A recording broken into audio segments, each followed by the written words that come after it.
Janana. Papa, il y a soi-disant superstar. Bon, il est à la zone de sagesse en Bandaka. Donc, s'il vous plaît, Juna.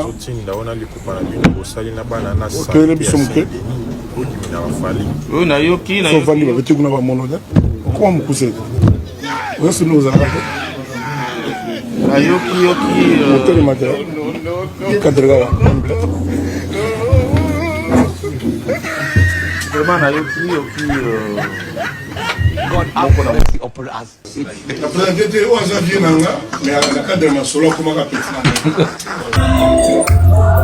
Misery d'orgasme. Amour et mon amour, tu croyais ton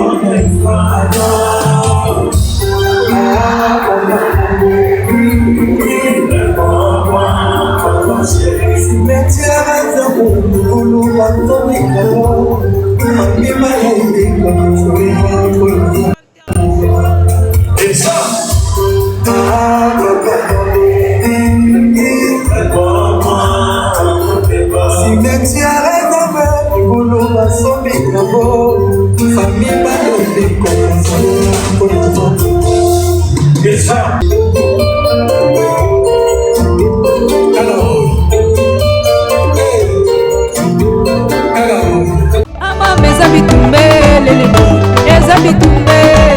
arrêtez la musique. Arrêtez. Katazoba. Bienvenue dans Katazoba, la chronique Intello sur Boalwood TV. Je suis la gourou du temple, je suis la mère des aiglons, je suis la boalisation. Et Eagle Woman, c'est moi l'animatrice de ce tranche Katazoba, votre chronique Intello sur notre chaîne préférée. Je vous dis bonjour, beauté, de partout où vous nous suivez. C'est un plaisir pour moi de revenir avec un nouveau numéro à chaque fois. Nous espérons que ce plaisir est partagé. La Boalwood Family, la Warrior Family, et restons ensemble, il n'y a pas de souci.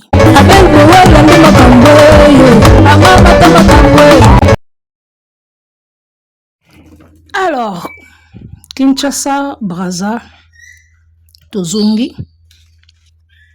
Alors, Aigle Abetaki Lobby Lisusu na Abidjan les deux.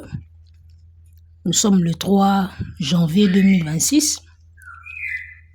Aigle Abetaki Lobby deuxième concert naïe. Il était en blanc. Il était aussi accompagné de Roga Roga. Musicien Nabiso Ndeko Nabiso Yangambo. Et voilà, le concert était bien comme d'hab. Aigle est toujours 2 jours.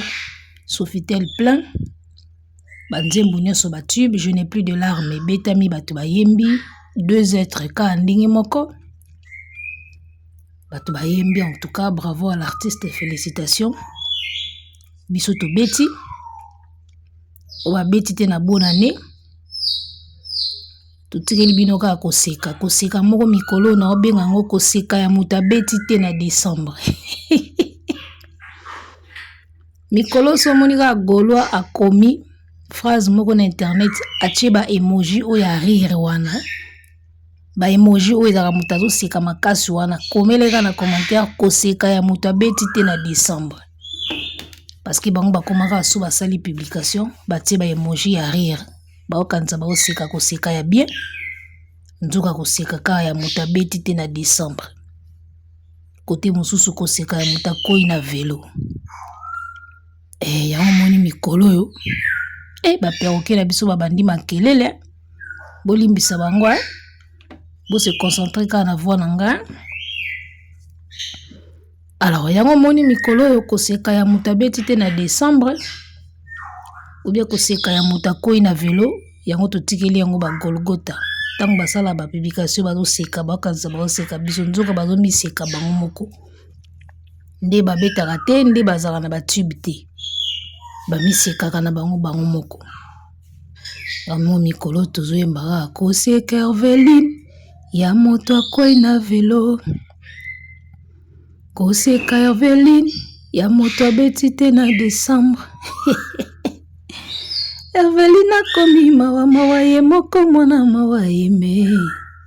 Ndenge ozosala Herveline ekozongela yo. Ndenge azonyokwa malelo. Nzambe kaka kofutango.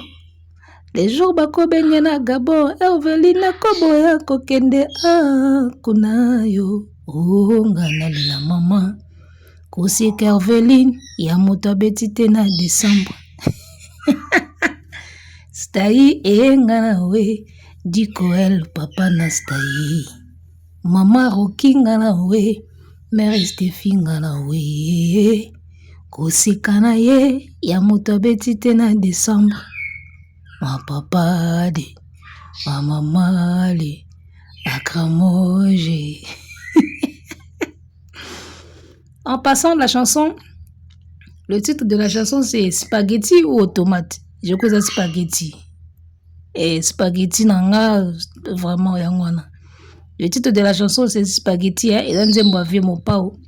Yemta yemba ko se kananga ya moto akoi na velo yango to yembela ngo bagolwa. Koseka na bango ya mutabeti te na décembre. Voilà, alors rentrons dans le sujet. Fally Ipupa qui vient de finir ses 2 concerts à Abidjan, il va regagner soit Paris, soit Congo, comme d'habitude chez lui. Et voilà, alors j'espère que sujet où ils a kotokisa internet en ce moment, ils a sujet à Djuna Djanana. Na moni kutu manike na ba tiktokeuse ya Brazzaville.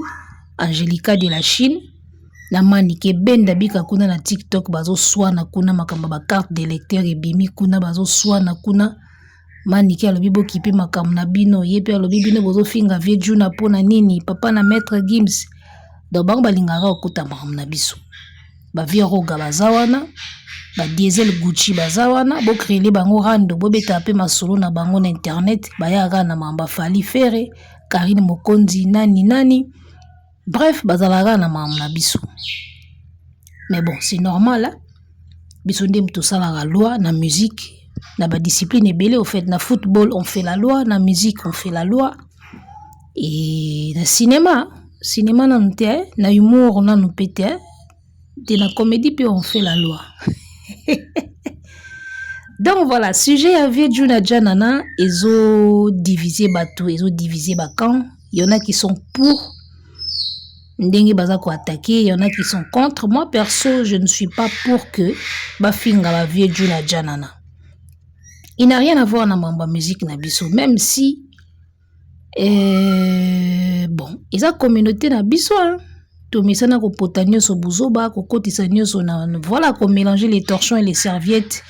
Ne batte pourquoi on est comme ça, et ndinga communauté na biso, mais perso, je n'en vois pas l'intérêt au fait. Fally non plus n'en a pas besoin. Je n'en vois pas les terrains et si ka o Fally azo sala ba prouesse na ye oyo même ba vie Djuna Djanana ba salati. Qu'on se le dise tout le bango vérité. Il a fait son époque, c'est le papa de Maître Gims. Moi perso, je lui dois du respect. D'accord? Mais la carrière na ye en tant que Djuna Djanana, le chanteur, il n'a pas réalisé ce que Fally est en train de faire. Ozomona, lelo yo asala banzembo na ye o bayebi nga na yebi nga banzembo na ye peut-être banzembo miso akala na yemba kaiza ya yeme na yebite. Ozomona peut-être na banzembo nzembo ne moko ba uti ko bimisa na internet awa o nazomona ka na mona ki lobby za kashala. Famille kashala, famille ambongo, tant que mélodie na je me suis souvenu du coin de mon cerveau, on dirait na bomwana na sina yo kanzembo na bomwana tant to ribana miki. Famille kashala, famille ambongo, nzembo na moni, ona moni ye nango na kati wana. Ayemba na ba emene ya, asala parcours na ye, asala moment na ye, mais je n'ai pas eu le temps de fouiller les œuvres de Djuna Djanana, ok? En tout cas, bon limbi sa ba perroquet na biso, na yebi vraiment ki ba sa makile lindi bazawana. Mais en tout cas, je suis désolée, depuis le matin, j'ai pas eu le temps de faire mon émission. J'étais en train de cuisiner. Et c'est le moment que j'ai trouvé pour faire mon émission. Donc, moi, quand j'ai le temps de faire mon émission, par rapport, nazela raté bandeke batika olela bandeko vraiment bolimbi sa côté ana nabi ki makele wana sala passe na matoi bo meka ko supporter moi moké. Parce que awa to vivara na selon rythme à courant, selon rythme à charge na téléphone, donc c'est un peu compliqué. Donc tant on a moni propice pour na sa l'émission, perroquet bandi o ganga, moi pe na ebisete que perroquet tika ko ganga pour oyoka te. Donc je suis obligé de faire avec. Bandi ko bolimbi si pena pour na makele ba perroquet. Nabi Kezo déranger Penza. Voilà, j'étais en train de dire, je n'ai pas eu le temps de vérifier les œuvres de Djuna Djanana, Naïba Yemba Nini, Asala Nini, Atika Nini, mais Omoni, un artiste qui a suffisamment impacté son époque, ça peut traverser des générations. Aujourd'hui, Papa Wemba, n'habite ce qui peut Yemba, Nzemba, Papa Wemba, Oluka 10 fois, 20 fois, 30 fois, Ozomona, n'habite ce qui Oluka Ngomba Lebele. Kester est mené à pareil. Pour Yemba, Nzemba, Kester, n'habite ce qui Oluka 10 minutes, 20 minutes, hein. Ozomona. Par là, je veux dire quoi? Ba vie na biso ba Djuna Djanana baza parmi ba musiciens oyo ba marqué penza époque na bango mais ba tiki ba empreinte makasité na mémoire ya ba génération. Ndenge fali azotika lelo. Naza contre yete na pour ba finga yete parce que awa to toleraka ba insanité te. Mais tozolo ba kaka ndenge makambo eza. Parce qu'aujourd'hui Koffi Olomide to yebi aza légende même si azo manquer respect na vie Djuna. Mais Gandhi Djuna a préféré Akumisa et Aboua Keliba Fleur. On a vu la vidéo, tu vas reprendre tout à l'heure. Koffi légende, Banze Boneto Yebi, Papa Wemba pareil, Kester pareil. Voilà. Bato ba marka pene époque Banze Bona Bango Nyoka Longo pareil. Oh hello licho hello. Oh soni yo salinga. Sola Solange lembisana no maloba. Omoni, il y a des chansons où yo so batangeli yo mutu mbala moko. Okopesa mais ba vena biso ba Djuna baza parmi ba musiciens oyo ba empreinte na bango eza makasité. Donc soto ko tchaye logo la musicien nini lelo vena biso Djuna Djanana aza lokola tolo baba ba eboa lotin ou bien ba miel de sang ou bien ba déplique bleu moi bongo. Ça dit au côté de Werason, il a fait de la pluie et les beaux temps mais na ba carrière na bango perso ils n'ont pas su marquer. On a beaucoup de musiciens comme ça hein, qui ne vont pas marquer cette génération, mais qui sont là, on les connaît par nom. Déplique. Ozomona. Basé Belé, Batade, Baebo Alotin, Lacoste Moketunga. C'est des musiciens qu'on connaît. Tu es Bibango, mais ba empreinte na bango, il y a ba œuvre na bango, na limite que traverser ba génération mingi. Parce que l'impact est à ma capacité pour le moment. Donc ba Djuna Djanana baza ba vie mokope na époque na bango baza kindingwana. Ils avaient du succès mais ba succès et impacta ki makasité. Ozomona nde ba Papa Wemba ba Kester na ba Koffi sko lelo ba fali. Ba fali ba wata ba Inosbi. Ozomona ba Fabregas bango nde sko baza lokola nde ba Papa Wemba ba Koffi baza ki kala. Ça dit bazo marquer génération ba otika pe ba empreinte makasi. Oza ke moya bobosa na bango te même 50 ans après. C'est que les vieux Djuna n'ont pas pu faire parce que les loyaux. On est fiers d'avoir Maître Gims ou à Beauté Labisso, star Mounini en France, mais lui-même en tant que tel, il a impacté en quoi? Il a fait quelle grande salle? Il a laissé quel grand tube qui traverse des générations parce que c'est ça la force d'un artiste. Ozomona, ato sili, mais 2 générations après, bazalaka na solo ba œuvre na yo. O ba vieux Djuna ba koka ko salate. Dans le but que c'est pour cette raison-là que Toro Fingaye, c'est parce que Atika ba empreinte à ma capacité de Toro Fingaye. Non, on n'a pas droit à l'insulter. Mais Nazolo ba bongo pourquoi? Parce que Moko Boye, Bozo Mona Neti, Fali Moutafingi, Fali te Moutafingi. C'est vrai, Moutafali Moutou a manqué respect, mais je pense que Fali déjà télémeli lo kwango. Si Robino Bozo Yaka contre Fali, Fali Yoko Tosali l'autre côté. Tala ba vie Djuna ba sala boye, mais ce que Fali est en train de laisser aujourd'hui, c'est de plutôt comparer yena vie Djuna. Tout le monde a pu Fali à l'équipe. Nandenga okitisa vieux te, nandenga kande makambuiza. Tout le monde a pu Fali à l'équipe. Quand on a pu bino ba vie Djuna à l'époque, bazaki loko ba ibo alotin, bazaki loko la ba miel de son. Ba Merlin Bouton. Asala nzembo moko oboyebi cartonaki na époque. Mais tiki ba empreinte makasité pour traverser au moins 1 ou 2 générations.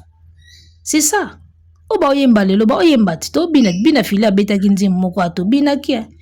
Ata mzemu nina linga mingi. Ata mwana baba zali kaka mwana. Koka mwana. Kizengi mwana.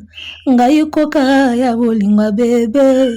Ata nazana ritara kotambola. Full boss. Nena moko na vitesse alors. Simanga na loboko tokende longo, Fabrice Nseka na ngai. Après la pluie vient le beau temps, oyanga ekomaki mauvais temps. Vula enoki na motema ya belle, ebuki ndako ekweyisi na batole. Lelo nakoma kolala libanda, ya motema no tega na ngai. Gigi Palmi Valera Pongi ezalaka na mbeto, kasi ya lopitalo te. Yenga na ndimi nalala nanga na etoko, nalala nanga na maboko ya Cleo. Oi zezela linganga linganga linganga bebe, Gigi nangae nae bébé koboyanga nanu te, kolisanga nanu te. J'adore cette chanson comme pas possible. Nzembo bina fili na lela makasi zara oyo. Mais est-ce que banzembo lokola ya babina fili boy 50 ans après, une génération ou deux après, et ezalaka gravé na mitu na biso? Et zande mona bave juna janana na période ayemba ngo e cartona, famille Kashala, famille Ambongo. Comprendre? Abwaka ba crime ko na yokaki koko promo azolo, koko promo mutazo défendre. Noka ba crime ko abwaka ki wana soki Sokoto mulenda eloko ezanga tina ipare eza ya yi. Moi je connaissais des papa Wemba yembe yango na ba nzembo mingi, même ya Redi ya Misi, ba reprise ya ba Redi ya Misi nde et faire persister kriwana. Mais à l'époque ya Juna ti héros et kokai même pas kokatisa. De ba reprise nango na ba nzembo ba Redi ya Misi, reprise nango na ba nzembo ya ba papa Wemba nde kriwana ikatisi ba moi génération. Donc bref, ce tobito so pena fait Juna yemoko boy face à Fali, tout le monde a pu Fali à sali kolekaye. Ozomona siko na contexte wana to benga vie Juna jaloux ya Fali te, mais to lingaka to benga Fali jaloux ya vie Juna to jaloux ya Gims. Omona nde bomona makamu na angle moko. Eloko siko ezo sala bien te yango wana. Oye obandi ko défendre vie Juna Janana. Oui, c'est un grand. C'est parmi des icônes.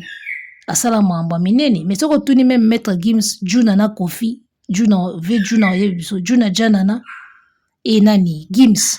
Alors, ce que Kofi a fait beaucoup. Hein. Tant que Kofi a fait, personne ne l'a fait encore. Attends, il perd na été. Il m'a dit qu'il va perdre na bango bagi loko ba bina filé na musique. Loko ba la coste muke tonga. Toyebi bango ba yemba pe bien. Ba le kandi mbango. Ba to batika les ba papa yemba ba Kofi na ba Kester. Même Gims yemoko so tuni papa na ona Kofi. Papa no Juna na papa Wemba. Papa no Juna na Kester a oyebisa OK. Kester, papa Wemba Kofi, ils ont fait mieux que mon père. Ozomona. Ce qu'on a contexte wana, Torben avait Juna te kaza jaloux a Fali parce que jaloux est en train de faire plus que Oya sala na époque na yeto lo bangote, mais to lingaka to ki na on a sens que Fali aza jaloux. Ya Gims, ya ve Juna. Oyo ve Juna sala yo ko sala ngote. So to bandika ko tuna neti nini esike yindaka yango wana. Esike ya ndongo yango wana. Ve Juna Janana asale bele koleka Fali to boite neti nini. Ozomona neti nini wana nde sika iboma batu yango wana. Alors cause la défense y avait Juna c'est bien. Mais tant que bozo défense y avait Juna bolo ba pima kambo izana nzela. Muto ko manke ve Juna lelo to betele maboko te, même Fali a osepela te. Mais so boke na ngonde boke na ngo wana ki asala mingi koleka Fali ya ba vie Juna babandaka musique yo nano botami te mezala ka bongo bo vie Juna na libumu batu musupe bazala ko yemba yepi abotama ite. Do ba comparaison mo banal o soto bito na ya nango pe na ba analyse ndinga na ya nango bo sumba na coupe vie Juna zo yemba Fali abotama ite. Vie Juna pe na libuma mère na bango wendo pe bandai déjà o yemba. Izalaka bongo tango mutu moko oyemba mutu moko pe ana na libumu tango obima yepa bando yemba na tourna Fali pe zo yemba batu pe bana libumu baza ba obota mape lobi ba komi pe ko yemba pe ya moni tozo tolérer manque ya respect parce que tango Fali pe ko koma icône dans le passé bana oyo ba obota après Fali so bando manquer Fali biso pe ba auto sepela te biso ba auto vivre époque ya Fali to mona ba double stade de France. To mona ba mede ndezo yemba na Côte d'Ivoire so bana ba botami lobi to bana biso to boti ba komo manke Fali lobi biso sko ba koko wana tous à la contre bango, c'est tout à fait normal. Et on toujours toléré manque qui a respecté envers bagrand. Parce que mututo oleka wana, mututo oleka na chemin ya kosila, mututo oleka na chemin ya kokola, mututo oleka na chemin ya kimobange, mututo oleka na chemin ya quand je fuis. Ce chemin-là, tout le monde y passera. Quand je fuis. Ah, quand je fuis, j'ai rempli. J'ai fait chanter, j'ai fait danser. Quand je fuis, tout le monde passera par là. Donc, on ne peut pas permettre que ba manquer Vedjuna respect, mais lorsque vous faites vos analyses, ayez un peu de tenue envers Falipe, parce que oazo sala lelo, kabino mutubo défendre dans lobby susu. Parce que vous vivez mieux son époque, hein. Bomo nande ba date zo chama ba yu arene zo beta, bomo nandenge ba 2 êtres zo beta na Côte d'Ivoire. Bomo nande ba nzembo zo yemba ba bomo nande ba stream zo salama. Bino kambo défendre Fali sous bien lobby. Donc, mettez chacun à sa place et vous allez plus sage. Koko pomo mande fois pembe ya buzoba. Et vous allez plus sage si vous mettez chacun à sa place. Oli boya kaka, yo Fali yo yabindenge ba sangisa kabana. Ça c'est une autre histoire. C'est une autre histoire. Bon, qu'est-ce qu'on a vu na biso ve beaucoup le bani. Il y a ba prêtre ou ba sala musique ba tika ba kombo ba kokana ba peka ko sangisa bana te. Ozomona bakokana bango pika ata musuko sangisa bana te ye moko ka mwana bova ana davina moko ayunga na poto kuna mwana koma de poto me ayunga na poto ayungani na Kishasa ayungani na Angola ake poto abandi suko yunga na poto elo ni ezanga pozo mwana wana davina juna sangisa bana nyoso fali azoko ko sangisa bana te oni ya makamususu. So boké na ngobongo Fali pe na makambo a réussir mieux que Viwana. Do vie ezara bongo. Il a réussi ko sangisa bana, so ki Fali azo ko sangisa bana te. Il a réussi à faire autre chose mieux que Vejuna pe. Vie ezara bongo mutako kana nyoso te. Nde bozoya nango mabe. Ozomona. Bolandi ngai ndenge na kotaki na système mbeli. O mona mbeli na nga na bandaki. Émission na sala ki wana na butu oyo balobaki Fali pour pas en justice. Tant babaki Fali aza na justice ba pekisi concerné na Côte d'Ivoire. Émission wana na yaki mbeli. Après ka émission wana 2 jours après koko pomo pe ye na mbeli abando finga tina ba page. Bo mona nde bo landanga. Ozaki na ba analyse aluvanium, ba analyse scientifique, décryptage scientifique l'uvanium obimi siko ko mofinga nyoso wana mbeli nanga tanga na yeli ba mbeli babia foto lukapelo moko peto kata pe mbeli na ndenge na biso yamba profiter ne loka Vejuna po bando kota mbeli ya idéologie nanga au mona parce que na comprendre que trop antélo trop réfléchi na batulo wa bino et qui est bien te ya mofo kota mbeli et puis na demo ko ata mission mokusi au tigala ko beta Stade de France ti mbeli ya comprendre o na yoki na so Fali ba betu kuna ba mono da ko mu kuse o sunu za na yoki hotel mata kadrega vraiment na yoki God have mercy upon us. après j'étais au Xavier nanga mais à la cadre ma solo comment ka En tout cas, modèle ya manquement ya respect oyo envers Vejuna nga nazo kama peut-être maître Gims atikala au monde n'a jamais vidéo oyo. Ils ont manquement ya respect au Fali atikali au salate. Tout ce que vous dites là ça ne sort pas de la bouche de Fali hein. Ba communicateur na ba oloba. Asipe bendi ba matoyi ba si ba s'excuser. Mais auto yoki ya ezo bima na monoko ya ye moko mopao. Oh telema ba mona ote ozala okoma mukusiti. Ozala sumula ine ozala gate. Ah, est-ce que makamba boyi? C'est important na place wana baza. Baza devant battre belé.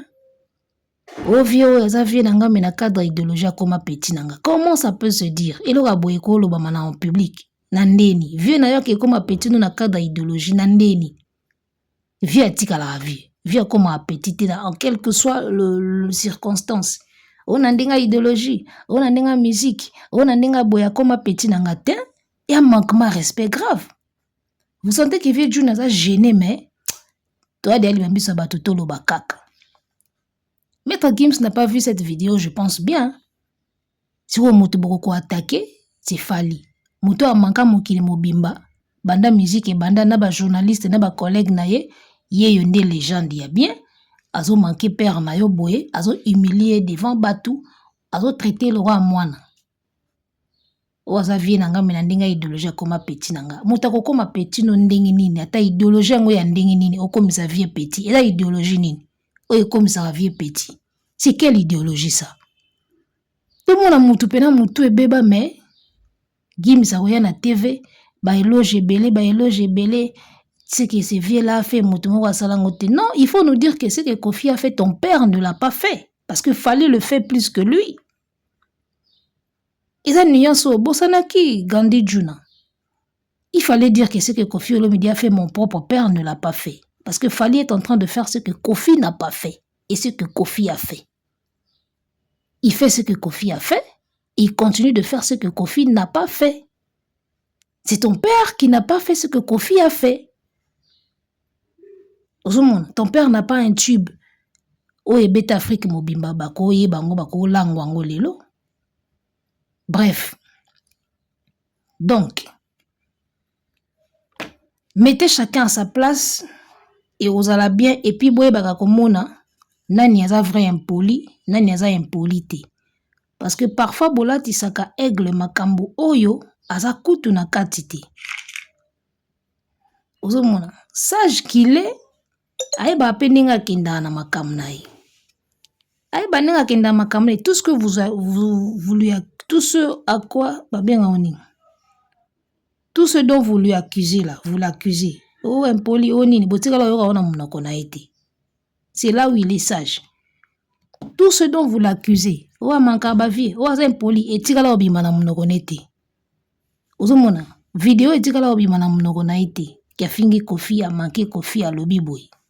Kaba communicateur motu basalara, baloyengi na bango. Lelo internet est comme on a pour talama. À l'insu ya musicien oye otelemisi micro obandi oloba. So musicien za na temps akobendo matoi. So za na temps te aleki neti demo kwata bilo mingi batone baloba kaya même pas obenda matoi alika anikaka. Yekuta loba déjà ki makambo boyoka akuna euta pana nga ibimila pana nga. Mais bozo soutenir ye oya fingi na evie junate ye wana bozo ya kofinga ye. Voyez comment est-ce que vous êtes malhonnête. Alors, tout l'andana nous Coco promo, na oyelo mbeli après. Na oyelo na système à tige. Pour mbeli bonga na système à tige. Mais, tout zwana nous moi vangu parce que na oyela opena na système à mbeli à système à tige. Tu ne peux pas prétendre respecter Dadju et Gims et manquer du respect à leur papa. C'est quel genre d'amitié ça? C'est quel genre de relation? C'est quel genre d'attitude? Non, tala, ce type, comme disent les Bakongo, Kiami. Kiami, c'est un faux type. Niveau fallait à commis la musique, et ça, ce qui m'a douté, c'est de la sorcellerie à ciel ouvert. Oh, yaya, nana zarana Dadju. Oluga kusoko yiba bagi ya Dadju. Balimbisa, uzalaka. Uzarana bangu, uzomona bien wana papa na Dadju. Mais mukala na yo, mutope sa visa, aye kofinga papa na Dadju, et tu laisses ça continuer. Allez, yo kuna na yo na vane tata, yo na tante yo. Allez, Alexis est à ton finger. Non, un sorcier. Osa sorcier, il n'y a pas d'autre mot, osa. Et je comprends facilement pourquoi Fali a finga Kibes Bikosi. Oh. Comme boy. Koko promo na oyelo mbeli na système à tige père. Na oyela yo. Oyezaka avago. Makam na otolo baka yango. Nyoso bo akizaka ye ebima jamais na munoko na ye.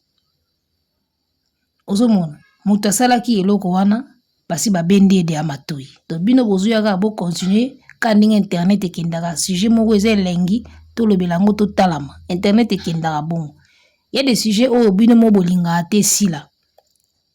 Il y a des sujets au binomo bolinga ate katana. Ils ont tellement bien, ils ont fait ça tellement bas vu que tout continuer kaka. Même si bakati hémorragie non mais mon a besoin créer kaka sujet on est continuer pour tout lire bien. On est pas jeune à bien internet.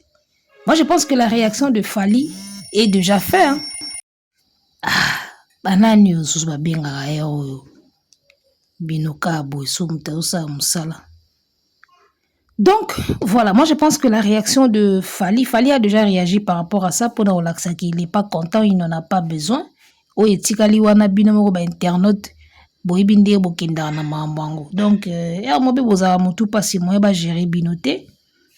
Et voilà, donc le respect oyo eglaza nango envers Dadju, envers Gims. A koki jamais kotika ba manquer papa na respect ya zotala. Il a déjà réagi. Parce que ce moni qui sinjour a sali vidéo, a lobi ke senga pardon, c'est que outi likolo. Senga pardon et outi likolo. A sali pe déjà vidéo, a sengi pardon. Donc, sori bino moko ba internet bo moni sujet ngo e komi suka libo continue na ndenge na bino. Soko Fally asani akata nzoto na ye. Po ambo mona ki asepelite na makambo vejuna. Il a parlé, ça suffit. Ozomona. Donc, ndenge naza boye koko promo na oyelo mbeli olobi makambo ebele etalaka live ya 2 heures du temps olobi makambo ebele fona zongelo ka mbeli ve ofingi Fally trop na makambo oyo ye moko kutu asepeli nango te donc il faut kana zongelo mbeli na nzembo bata yuyu ba yembi awa nzembo ngo esui bino donc okoki même pas aussi sa live ça ko loba mamba yuyu awa bon ngo na moni suivi no yuyu nazangi maloba nzambe yuyu nazangi maloba o chéri nanga na lingaka mingi yuyu nazangi maloba et suivi no bon ngo yuyu donc Vieux a lobby ba bêtise trop. Lobby trop à bêtise. Je comprends pourquoi Fally a fini Kibes Kikosi. Parce que guerre wenge. Lola moi. Bon vieux jaloux. On comprend le pourquoi ba yemba vieux jaloux. Afrika Kibes. Mais Fally a pena tout droit à Tanga Combo. Yankee. Boyeba. Kibes Kikosi. Asali na geste. Donc on appelle les pères fondateurs des injures. Yankee mona banda. Intellectuel. Donc yepena Kibes Kikosi. Ale mutu abongo tomber na pour na ngana. Bien bozwaki yuma. Obo msasoki ba procès bo msaso na ba niveau sala. Bande de hypocrites. Bien bokanzaki yuma. Uzulata ba roba milai bosa ba synagogue ndé. Tanga itsa bino ba pete sur la tiba pete ki bandal. Atika ne biloko wana lobango déjà ki aza osala na kala. J'aimerais encore dire tonton promo, toi tu as vu Fally atinda Alexis Wechi. Oui. Tala tout bolo baka we bimana mnoko na ete. Je connais les mais bon mon vieux quadra makambu tout asala ka bimana mnoko ni. Na bando repetaka eloko. Mukolo Alexis Wechi abande ko finga mopasula Fally abengaki ye apekisaki ye. Ozalaki te. Kasi ndenge be babengaki batindiki sinjora aleka polo baki Alexis senga pardon. Pardon badi. Bon, on va chuter par ici. Toko zonga na système mbeli parce que koko pomo fona zongela e. Boro toko tika ngo boite. Na ozongelo mbeli anyama. Les gars, likez l'émission, partagez, parlez de nous autour de vous.